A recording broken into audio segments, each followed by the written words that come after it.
Hola a todos. Hoy vamos a meternos de lleno en una de las obras más alucinantes y complejas de la poesía en español, Altazor, de Vicente Huidobro.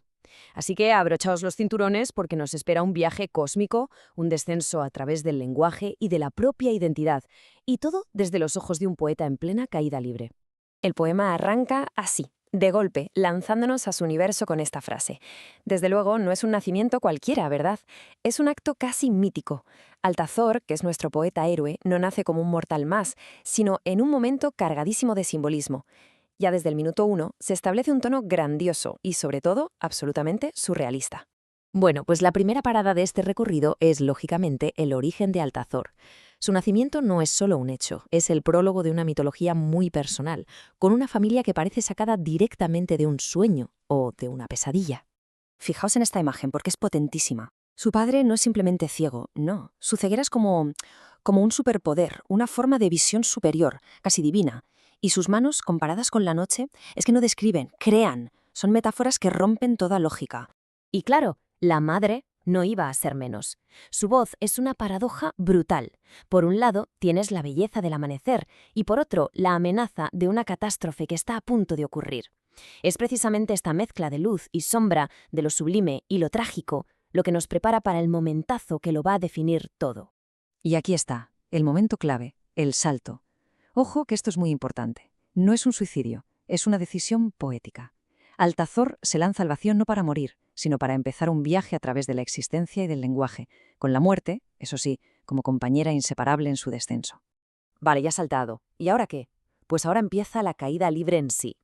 Y a medida que Altazor desciende, el mundo que conocemos, digamos que, se hace añicos. El espacio ya no sigue las leyes de la física, sino las de la pura imaginación poética. Y los encuentros que tienen esta caída son de otro mundo, totalmente oníricos. De repente se topa con un pájaro que le pregunta la hora y se despide con un pañuelo, o con un avión que parece una criatura marina. Vamos, que aquí las reglas de la lógica se han quedado arriba. Todo es posible. Y de repente, en mitad de toda esta locura, se oye una voz. Pero no una voz cualquiera, no. La del creador. Lo fascinante es cómo lo describe. Olvidaos del típico señor con barba blanca, no. Es un simple hueco en el vacío. Es una ausencia, una nada, que paradójicamente lo es todo. Brutal. El monólogo del creador es como una clase de creación del universo, pero en versión poética. Y fijaos bien en el último punto, que es clave para todo el poema. Nos dice que la lengua fue desviada de su propósito original para aprender a hablar. Ahí se esconde una crítica brutal al lenguaje que usamos, un tema que va a recorrer toda la obra. De pronto, la caída se para. Hay una pausa. Y Altazor aprovecha este respiro para soltar su propio manifiesto, su declaración de principios sobre qué es y qué debería ser para él la poesía. El escenario no puede ser más perfecto. Una estrella muerta que sigue ahí girando por pura inercia ajena a su propia inutilidad. Desde este púlpito cósmico, Altazor va a lanzar todas sus ideas. Es un lugar de descanso, sí, pero también es un símbolo potentísimo de la vieja poesía que él quiere dejar atrás. La pregunta es directa, sí, pero las respuestas que da Altazor son de todo menos convencionales. Se dispone nada menos que a redefinir el arte desde sus cimientos. Aquí tenemos la esencia de su pensamiento. Para él, la poesía es fuego, destruye y crea a la vez. Hay que romper con la tradición, incluso con tu propio idioma. Hay que cargarse la lógica y afirmar que 4 son 3. Y fijaos en esa contradicción, que es genial. Un poema es algo que será, pero que en realidad nunca es. Es una búsqueda que no termina jamás. Y la caída se reanuda. Pero no penséis que se acaban las sorpresas. Ahora viene otro encuentro tremendo.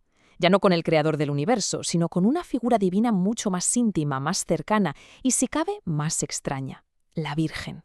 Mirad cómo se presenta. Es una contradicción andante. Es pura, sin mancha de tinta humana, pero a la vez está ahí. Y luego esa frase, digo siempre adiós, y me quedo. Es una figura que juega constantemente con esa dualidad entre lo divino y lo terrenal, el espíritu y la materia. Y esta imagen es que es una pasada. Huidobro mezcla lo sagrado con lo más moderno de su época de una forma que no te esperas para nada. Las manos de la Virgen son como bombillas, con sus filamentos y todo. Es describir la divinidad con el vocabulario de la era industrial. Alucinante. La escena que se crea es de una intimidad y un surrealismo brutales. El poeta, suspendido en la nada, se arrodilla, y la Virgen, en un gesto de una cercanía casi impensable, va y se sienta en su paracaídas, en lo único que lo sostiene. Se crea una conexión increíble entre ellos. Aquí, la figura divina se vuelve increíblemente humana. Le pide amor, ternura y le confiesa que es fan de su poesía. O sea que el arte de Altazor es tan potente que llega a conmover incluso a los seres celestiales. Es una idea poderosísima. Y este es el punto culminante del encuentro. La poesía de Altazor se convierte en algo físico, en acción. Sus poemas son, literalmente, llamas, que tienen un efecto real sobre la Virgen. El arte deja de ser solo palabras y se transforma en una fuerza de la naturaleza, capaz de tocar lo sagrado. Bueno, y llegamos ya a la recta final, donde todo cobra sentido. El viaje de Altazor se revela como una metáfora gigante de la condición humana. Es aquí donde el poeta asume por completo su identidad y nos da la clave para entenderlo todo. Esta es, probablemente, la tesis central de todo el poema. Fijaos en ese tú que usa en la cita. Se dirige directamente a alguien. Le está diciendo que la existencia no es un ascenso, sino todo lo contrario, una caída inevitable. Nacemos en lo más alto, en nuestro cenit, y a partir de ahí solo queda descender. Este concepto de la caída lo es todo. Suena a destino trágico, ¿verdad? Pero tiene un matiz. Hay como un consuelo extraño en la idea. Cuanto más alta es la caída, más fuerte es el impacto, y por tanto, más profunda es la huella que dejas. Hay una especie de grandeza incluso en la tragedia. Y aquí lo tenemos. La proclamación final. Altazor dice: «Soy yo, el gran poeta». Ya no es solo un tipo que cae, ahora ha aceptado su destino. Y su paracaídas, su herramienta, ya no es solo un salvavidas, sino un quitasol, un objeto casi juguetón con el que flota sobre los planetas. Es la aceptación total de quién es. Y el poema nos deja con esta pregunta final, que es una provocación en toda regla. Si la vida es caer y no hay más, ¿tiene el poeta, solo con el poder de la palabra, la capacidad de darle la vuelta a ese destino? ¿Puede el lenguaje inventar un parasubidas y desafiar al propio creador? La respuesta, por supuesto, se queda ahí, resonando en el vacío.